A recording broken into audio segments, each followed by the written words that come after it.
What's up, y'all? It's your boy Kuya P. Nerds rule the world. Here for another review. And joining me today to talk about Ash, as you see behind me, is my pal from Reviews and Done, Mr. Derek Dunn. How are you, sir? Blessed. And highly favored. Thank you for your time today, man. Let's dig into this trailer and then we'll dig into our review on Ash from Shudder and RLJE. Here we go. It's your fault.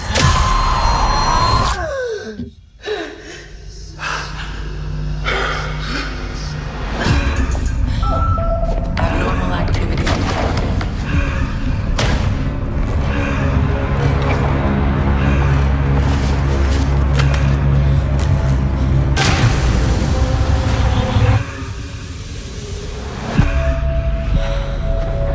Where am I?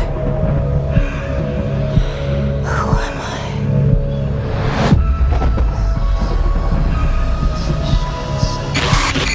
I don't know what happened here.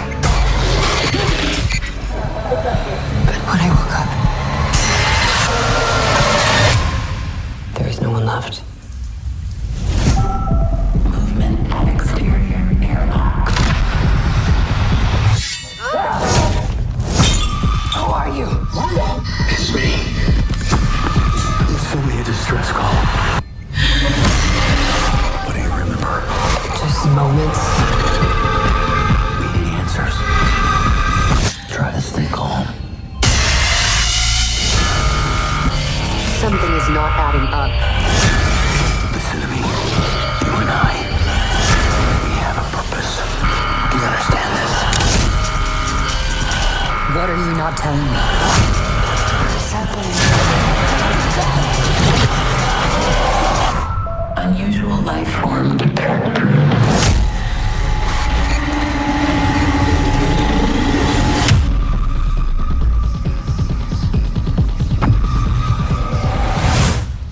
All right, there you go. That was a trailer for Ash. My man Derek, what did you think, or did you? I know this might be a question I already know because some of the other reviews. Did you do a trailer? Did you see the trailer before you saw the film? Nah, let's get the trailer on this one too. Oh, okay. So my man Derek skips trailers, which is all good. You know, it's kind of the question I come out with when we do these reviews. So I'll move it along and then we'll get into Derek's thoughts. So my initial thoughts then, before when I first saw this trailer is, I love me some Eiza González. I'll just put it like out there like that. I'm gonna be upfront with that. She is fine. So I loved her in Ministry of Ungentlemanly Warfare. That was my first introduction to her. So saw her in this. I was like, okay, I can watch her for a whole film. And then the rest of it, the sci-fi genre, the thriller aspect. We saw Aaron Paul in there, Iko Uwais. I was like, okay, the visuals look really cool. It caught my attention. Independent film, but regardless, and with most independent films, you know, they don't have that big of a budget. But what they're showing me in their presentation visually, they doing a lot with little. So I was like, okay, I'm curious on this. I'm all in. So those were my initial thoughts. So a little bit more upon that as we do here before I dig into our review with Anthony. Let me pull up the thing I need right now. I always show love to the cast and crew. So let me talk about that real quick. And then me and my man Derek will break it down. The director on this is Flying Lotus. Pen name, I guess. And this is my first project of his. So shout out to Flying Lotus. Writer is Jonni Remmler. And this stars, again, Eiza González, Aaron Paul, and Iko Uwais. There's a whole plethora of other people that are on this cast and crew because it takes a village, y'all. And much love to everybody that put their work in. Don't want to disrespect you or not show you love, but, you know, due to time, we're just going to give a few of the folks that are highlighted. But that's your cast and your crew. Brief, you know, synopsis on the story. As you already saw from the trailer, we have this woman waking up on a distant planet, and then finds the crew of her space station all killed. And then we learn through flashbacks and through different sequences throughout the film what exactly happened.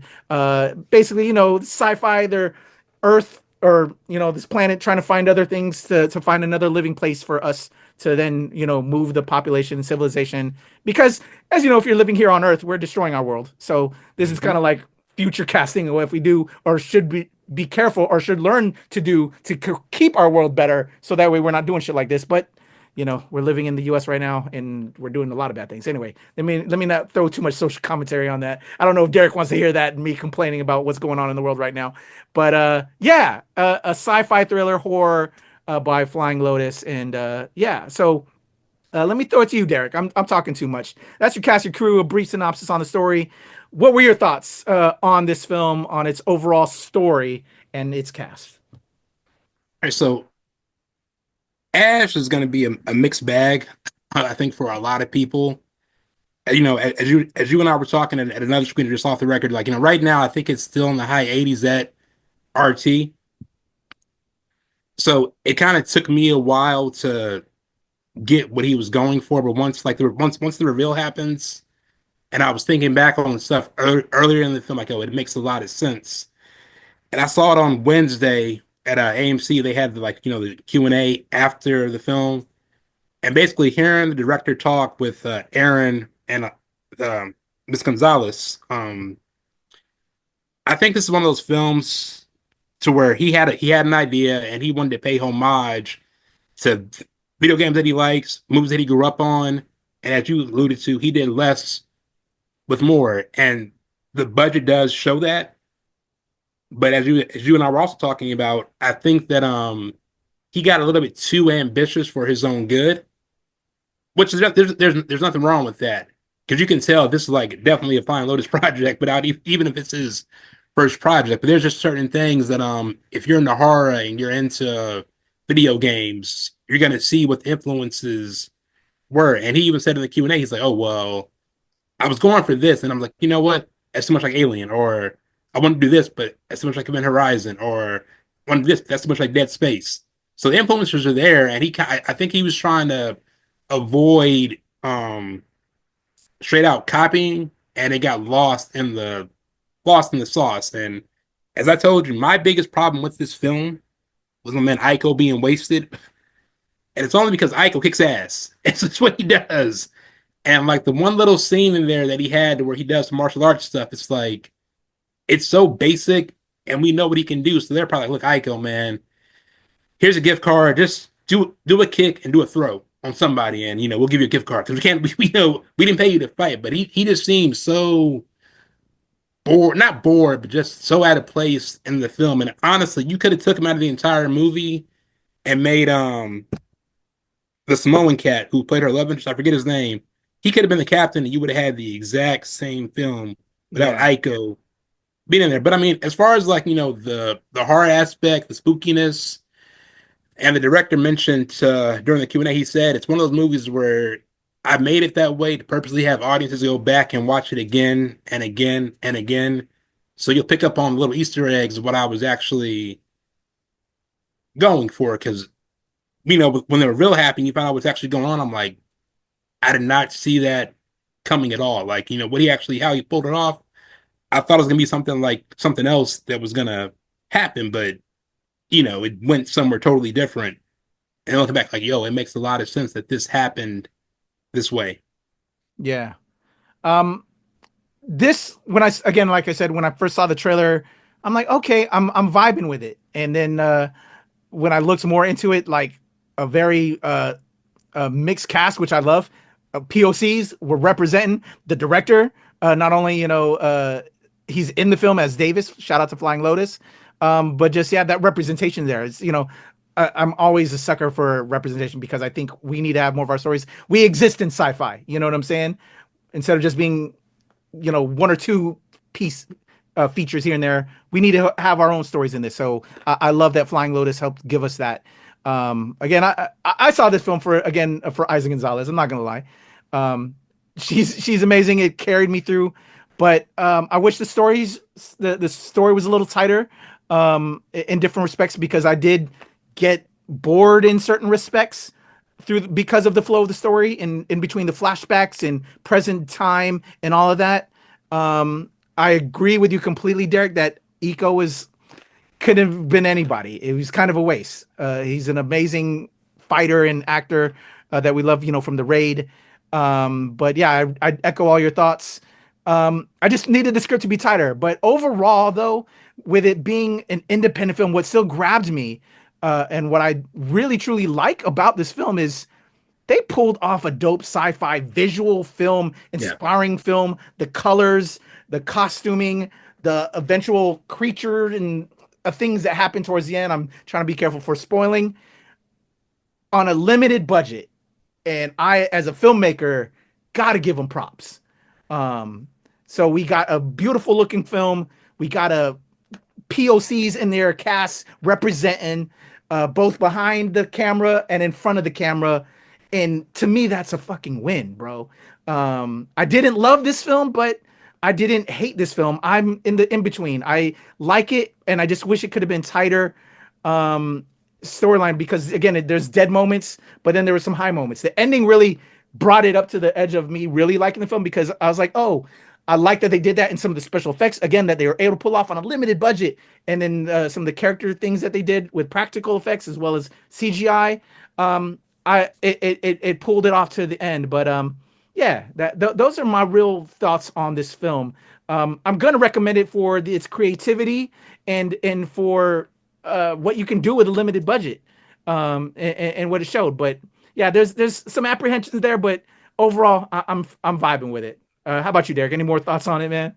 Yeah, it's a recommend. I mean, I think my review when I do get around to writing it, I was leaning towards a B minus, and it's only because of the biggest thing, like you said, was kind of the script, and it was kind of Iko just being wasted. But in hindsight, it's 95 minutes. It's a quick watch. I don't think it's going to do anything in theaters, which is fine, but I do think it'll find an audience on Shudder, which is what it's really for. And it wouldn't surprise me, say like two to 3 years from now, like people have fan fiction and all kind of stuff going on for Ash, like a whole nother world is gonna transpire, because there's a lot that they didn't go into that we could have easily Built up on. gone there. And I think with Flying Lotus being the fan that he is of the genre, it was made intentionally that that way to explore more stuff, because there's like little pieces of dialogue they're saying, well, this is why we're here. And then with the spoiler at the ending, when it was kind of like they were talking to him, like, we've chosen you to come to our world and you have to prove that you're worthy. And yeah, this is like the perfect little setup for expansive world building. And shameless plug, if Shudder were smart, from my vantage point, if I was like a marketing exec, what I would do is premiere this, and then I would say something like, pitch us a companion piece to Shudder. What happened before? What happened after? And open up to everybody. Yeah. And then if you don't like Ash, like, well, here's your chance. Here's your chance to say what you could do better to improve on the film. Because you being a filmmaker, and you and I often talk, I think when people complain, it's like you don't really know. Not that it's difficult, but the only difficult thing really is funding. But movies like this, they show what you can do with a limited budget. So let's talk more action. Dig that, brother. Dig that. All right, I got one big question before I let you go, because actually, you know what? I want to know if I'm thinking with the wrong head here. Do you think Eiza González carried this film? Yeah, yeah, because She she's can become her own solo lead actress out there, because I fell in love with her in Ministry and a Gentleman Warfare, but that was a great ensemble. Here, she had to lead this film. I think she was adequate enough, but again, am I thinking with the wrong head? If you catch my grip. You're thinking right. It's just it's a matter of finding that balance for actors that are attractive, that lean into genre picks. You have to find the right balance. So with Eliza's case, she didn't have plot armor. She got roughed up a little bit. She wasn't overly like trying to dumb down and make Aaron Paul look like weak. It was right there. Like, look, we're in a messed up situation. How the hell are we gonna get out of here? Let's work together. So she showed that she can carry a film and still, maintain her feminine side, while still, showing like that she can also kick some ass. So yeah, she's perfectly fine. You just have to avoid, I think with somebody like her, you have to avoid overly sexualizing her in movies like this. Like there could have been a scene where she was, in her. Yeah, I was like, okay, are we gonna get one of those things? Because but they didn't do that though. Exactly. And so she showed. I'm not gonna lie, slightly upset with the other head of me, but at the same time, respectfully, like that's we need it because that's what old Hollywood would do. The 80s, 90s, what they did with these stars that they would push into these roles. And so I think it's appropriate to this conversation and like where are we going now with this? And now we have this young upstart. Obviously, she shined off of Ministry and Gentleman Warfare and Baby Driver and other films, and now she got this film as a lead. And like, where can we go with her? And so yeah. Yep. So it is recommend for me also. All right. Well, there you go, y'all. Those are our vibes on Ash. Not great, not bad, but harmless. One-time watch. It has some promise. All right, Derek, how can my people check you out, show you love over at Reviews and Done? So all socials, Reviews and Done, just type it in, and then reviewsanddone.net, reviewsanddone.info. And while the podcast is on hiatus, if you check my podcast out on Spotify and Apple, you'll find interviews with everybody from Ralph Tresvant and New Edition to the guys from 112 to just check it out. So it's a lot of interviews on there. That's when I was grinding really hard with the podcast during COVID. I love it. My guy, Derek Dunn, go check out Reviews and Done and check out his podcast and all the interviews and all that. I love it. Man, got me thinking about music now. I love it. My man, Derek Dunn, I appreciate you, sir. Yes, sir. I'm Kuya P. Thank you, sir. I'm Kuya P. And this is Nerds Rule the World. Those are our vibes on Ash. Again, links in the description below. Go show my man Derek love, and let us know what you think as well in the comments. What you think of Ash? Are we off? Are we right? Where do we stand? And do you want more Eiza González like I do? All right, y'all. Derek Dunn. I'm Kuya P. Nerds Rule the World.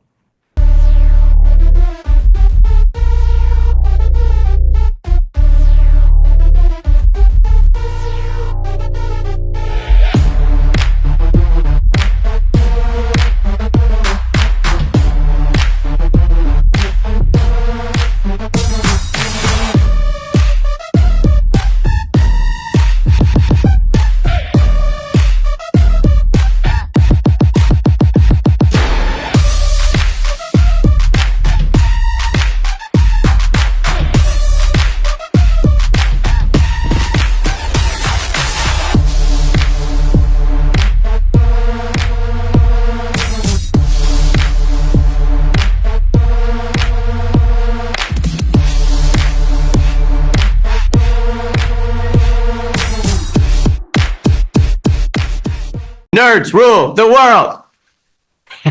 Pleasure chatting with you. Love to all my nerds who rule the world. Yeah. Nerds rule the world. Yes, we do. Thanks. Nerds rule the world. Thank you. I love the nerds ruling the world, so more power to you. Patrick, what up, man? And yes, they do. Nerds rule the world, kid. Yes, sir. Thank you. Awesome. Kuya P, Nerds Rule the World. Hello. Yes, they do. Yes. Oh, Nerds rule the world. I got. It's in the title of your show, like Nerds Rule the World. Like, I want more black weirdos on screen, and I don't feel like we ever get to see that very much. Thank you so much. Nerds do rule the world. Yes. Thank you. Thank you, Nerds Rule. Love it. Hello, Sarah. Hello, Julie. Yes, Rock on. I love it. Thank you so much. It's good to see you. I love Nerds Rule the World. But yeah, there's a heavy nerd component, man. Yeah. And at the end of the day, if you ask me, nerds rule the world. So absolutely. And you're right. Nerds do rule the world. We're just the best. Yes. Thank you, ladies. Nerds so much. Yes. Thank you, guys. Bye. It's your boy Kuya P. Nerds Rule the World. Thank you so much, guys. I appreciate you. do. They rule the world all right. Yes. Take care, Tony. Thank you, guys.